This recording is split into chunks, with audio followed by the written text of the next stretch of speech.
Korang pernah dengar tak satu kisah legenda pasal cinta terlarang antara ibu dan anak? Ya, betul. Korang tak salah dengar. Anak dia jatuh cinta dengan mak dia sendiri.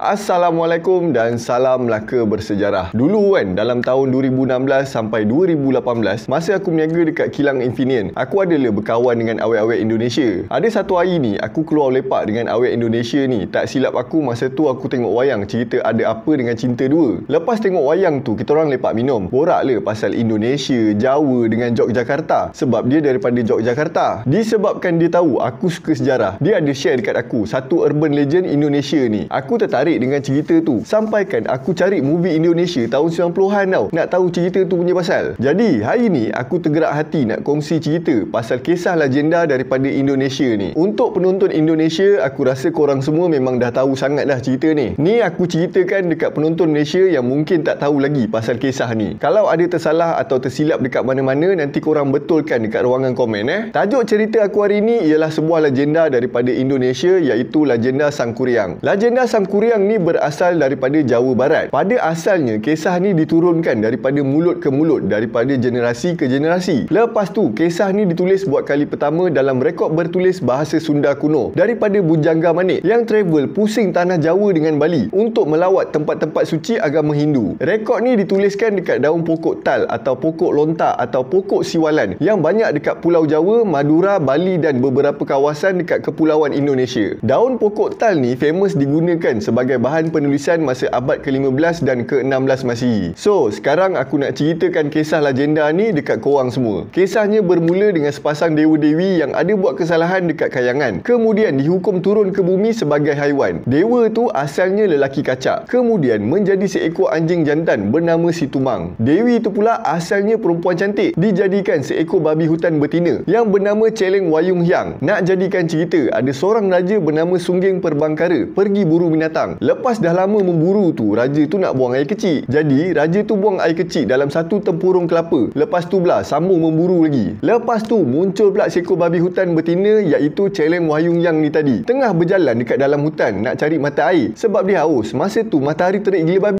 Dia nampak le ada air dalam tempurung kelapa dekat pokok keladi hutan. Disebabkan dah haus now, Celeng Wayung Yang ni pun minum je le air tu. Tapi dia tak tahu yang air tu air buangan Raja Sungging Perbangkara. Disebabkan kesaktian raja ni, Celeng Wayung Yang ni pun mengandung dan melahirkan seorang baby perempuan yang cantik gila. Oleh kerana Celeng Wayung Yang ni tahu dia tak mampu nak jaga baby manusia dengan keadaan dia macam tu, jadi dia tinggalkan baby tu dekat tengah hutan. Dalam masa yang sama, Raja Sungging Perbangkara dapat tahu ada baby perempuan yang lahir disebabkan air buangan baginda. Maka baginda pun keluar pergi hutan untuk cari baby tu. Akhirnya raja tu jumpa dengan baby tu, bawa dia balik ke istana. Raja pun namakan baby tu dengan nama Dayang Sumbi. Dayang Sumbi ni bila dah besar, dia jadi perempuan yang cantik gila babi. Memang tak tergambar wah dengan kata-kata dia punya cantik tu. Berpuluh-puluh raja, anak raja, pembesar, bangsawan yang datang meminang Dayang Sumbi untuk dijadikan isteri. Tapi Dayang Sumbi tolak semua pinangan tu dengan baik. Disebabkan tak puas hati, ramai now yang datang meminang Dayang Sumbi. Raja, anak raja, pembesar, bangsawan, semua berperang sesama sendiri demi nak dapatkan Dayang Sumbi. Bila Dayang Sumbi ni dapat tahu, dia rasa sedih and frust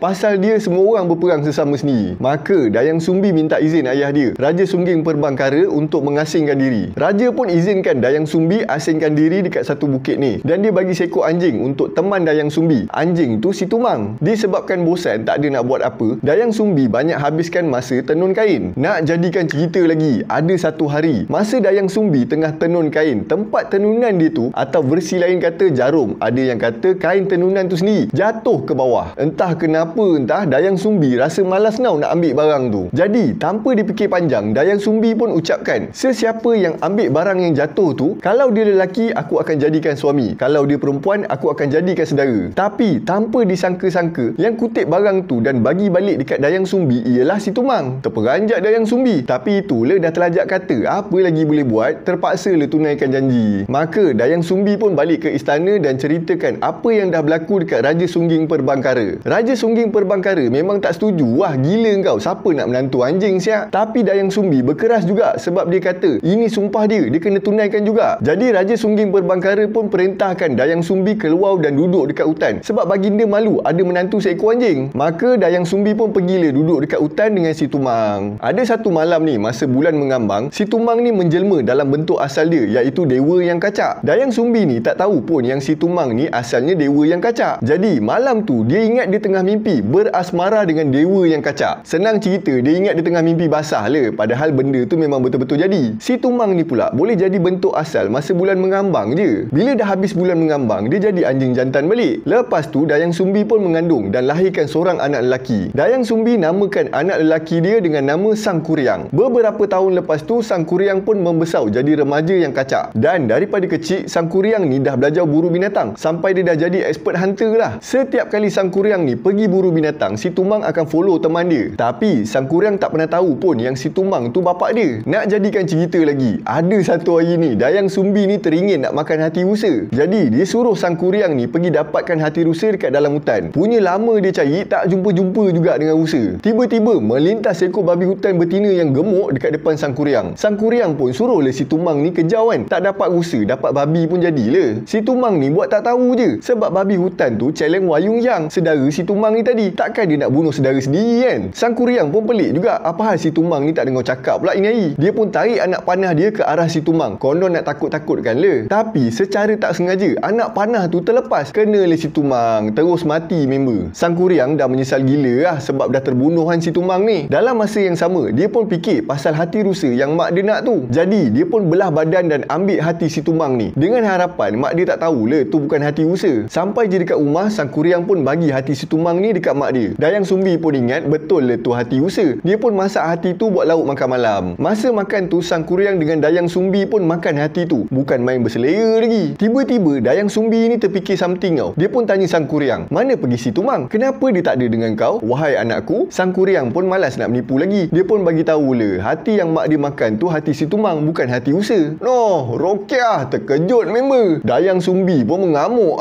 sebab dia dah telan hati laki dia sendiri. Sang Kuryang pun kata le, alah relax lah mak, apa yang marah now? Si Tumang tu kan memang binatang pelihara, memang boleh makan pun. Cari rusa tak jumpa, daripada tak ada apa, baik makan je si Tumang ni. Lagilah Dayang Sumbi ni sakit hati. Member terus lost control. Dia capaikan senduk kayu, dia terus sambatkan kepala Sang Kuryang ni. Berdarah mat kepala. Memang luka dalam lah. Orang kata kalau baik pun mesti tinggal parut punya. Sang Kuryang pun menyirap dengan mak dia. Dia ingat mak dia lagi sayangkan anjing daripada dia. Jadi disebabkan marah, dalam masa yang sama dia pun takut juga tengok mak dia dah mengamuk macam tu. Sang Kuryang pun terus lari ke arah timur tinggalkan mak dia. Dayang Sumbi masa tu macam sedar balik tau. Dia pun terus menyesal pergi sebatkan anak dia. Bila dia tengok Sang Kuryang ni memang pergi tak balik-balik, dia pun keluar pergi cari. Sayangnya Sang Kuryang ni dah lari jauh dah. Disebabkan menyesal dengan perbuatan dia, Dayang Sumbi pun doa dekat Sang Hyang Tunggal, Tuhan dalam mitos Jawa dengan Bali, untuk jumpa balik dengan anak dia. Sang Hyang Tunggal ni terima permohonan maaf tu. Jadi dia nak bagi Dayang Sumbi ni kecantikan yang kekal abadi dengan cara bertapa dan tak boleh makan benda lain selain tumbuh-tumbuhan dan ulam-ulaman. Ada versi lain mengatakan kalau dia tak teringin nak makan hati rusa, mesti laki dia tak mati. Jadi dia dah bersumpah tak nak makan daging lagi dah. Sang Kuryang pula pergi mengembara dekat macam-macam tempat dan berguru dengan macam-macam jenis guru sebab dia nak tambah ilmu dan kesaktian dia. Beberapa tahun lepas tu, Sang Kuryang ni jadi lelaki dewasa yang kacak, badan sadar, gagah lagi perkasa. Bila dah lama now mengembara, dia pun tak sedar yang dia dah sampai balik dekat tempat asal dia. Dan dia terserempak dengan seorang perempuan. Terus Sang Kuryang ni jatuh cinta padang pertama. Tapi dia tak sedar yang perempuan tu sebenarnya Dayang Sumbi, mak dia. Dayang Sumbi pun tak tahu yang laki tu Sang Kuryang, anak dia. Dayang Sumbi pula ada kelebihan kekal cantik dan awet muda. Itu yang buat lagi confused tu. Jadi diorang pun bercinta le dan akhirnya diorang plan nak menikah. Ada satu hari ni sebelum diorang menikah, Sang Kuryang ni nak pergi buru binatang. Dayang Sumbi ni tolong le pakaikan kain dekat kepala Sang Kuryang. Masa tengah pakaikan tu, dia nampak parut luka dekat kepala Sang Kuryang ni. Masa tu le dia sedar yang laki yang bercinta dengan dia ni sebenarnya anak dia sendiri. Dayang Sumbi pun terus bagi tahu Sang Kuryang ni yang dia tu Dayang Sumbi, mak kepada kepada Sang Kuryang. Jadi Dayang Sumbi pun terus cakap yang diorang tak boleh nikah. Iyalah, takkan nak nikah dengan anak sendiri, gila.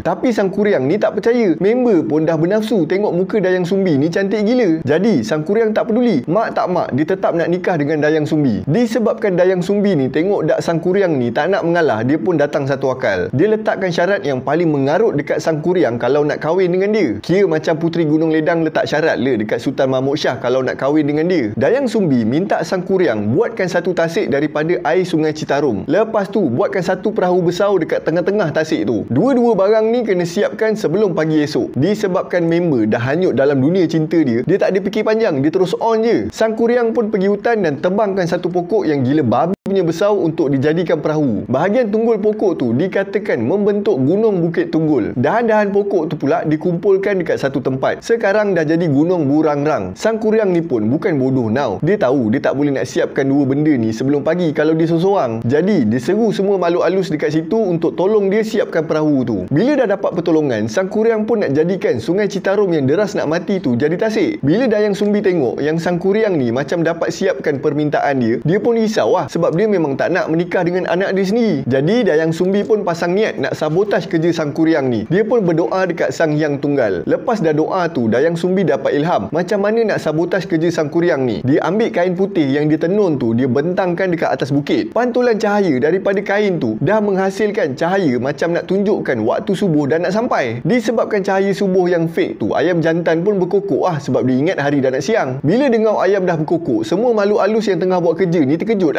langsung diorang semua lari sebab diorang takut bila waktu siang. Maka disebabkan tu tak siap le perahu dengan tasik permintaan Dayang Sumbi ni. Sang Kuryang pun memang hangin gila babi. Sebab dia memang confident hari belum siang, dia ada masa lagi nak settlekan kerja dia. Sang Kuryang ni tahu Dayang Sumbi dah sabotaj kerja dia sebab nak batalkan pernikahan diorang. Disebabkan dia punya marah tu, Sang Kuryang pun rosakkan empangan yang dia dah buat tu, yang sekarang ni dikenali sebagai Sang Hyang Tikoro. Tanah yang dia buat untuk empang Sungai Citarum tu dia lempaukan ke arah timur, maka jadilah Gunung Manglayang. Disebabkan empangan dah pecah, maka surutlah air dekat dalam tu sampai tempat tu dah jadi macam bentuk kawah, dan tempat tu lah di mana duduknya Kota Bandung sekarang ni. Perahu besar yang dia buat tadi tu dia tendangkan sampai terpelanting jauh dan jatuh dalam keadaan terlangkup. Maka daripada perahu besar yang terlangkup tadi tu jadilah Gunung Tangkuban Perahu. Lepas dah habis tantrum tu, Sang Kuryang pun pergi kejawan Dayang Sumbi ni. Dayang Sumbi dah takut bila tengokkan kemarahan Sang Kuryang ni. Jadi Dayang Sumbi pun lari dan akhirnya hilang dekat sebuah bukit yang sekarang ni dikenali sebagai Gunung Puteri. Ada versi lain yang mengatakan Dayang Sumbi berubah jadi bunga jaksi, di mana bunga ni memang banyak gila dekat Gunung Puteri tu. Disebabkan Sang Kuryang ni tak jumpa Dayang Sumbi, dia pun pergilah bawa diri sebab dah frust nongging. Last kali Sang Kuryang ni dikatakan sampai dekat satu tempat yang bernama Ujung Berung. Lepas tu dia pun hilangkan diri pergi ke alam gaib. Dekat alam gaib tu aku tak tahulah apa jadi dekat Sang Kuryang tu kan. Jadi begitulah kisah legenda daripada Indonesia yang bertajuk Sang Kuryang. Kalau kau tengok daripada kisah ni je, berapa banyak tempat dah terhasil bai. Dia punya sakti masa mengamuk tu baling barang jadi gunung, baling barang jadi tempat. So kalau korang ada pergi melancong dekat Bandung, carilah Gunung Tangkuban Perahu ni atau nama-nama tempat yang aku sebutkan tadi. Inilah kisahnya. Sekali lagi kepada penonton Indonesia, kalau ada salah dan silap dalam cerita aku tadi ni, jangan marah tapi minta tolong betulkan Dan kepada penonton Malaysia, aku tak nak tengok ada komen yang merendah-rendahkan cerita ni. Kalau tak percaya pun jangan sampai korang hajau. Hormat sikit cerita tempat orang. Kita pun ada kisah Puteri Gunung Ledang le, Raja Bersiung le, Naga Tasik Cini le kan. So tujuan aku bercerita ni nak kongsikan je cerita yang aku tahu daripada seorang kawan lama aku. Dia pun dah balik Indonesia dah. Aku tak tahulah dia datang balik Malaysia ke tak. Okey, cukuplah sampai situ cerita aku untuk hari ni. Kalau korang ada pendapat, pandangan, nak tambah atau nak betulkan fakta aku, korang boleh tuliskan dekat ruangan komen dekat bawah. Dan kalau korang nak bagi hadiah dekat kita orang, korang boleh tekan button super thanks dekat bawah video ni juga. Satu lagi, jangan lupa untuk join jadi ahli keluarga Gigi Emas. RM10 je sebulan. Aku nak minta maaf andai kata aku ada terkasar bahasa, tersalah fakta ataupun cerita aku kurang menarik hari ni. Terima kasih sebab sudi luangkan masa untuk dengar cerita aku. Semoga kita berjumpa lagi dalam video yang seterusnya. Assalamualaikum dan salam Melaka bersejarah.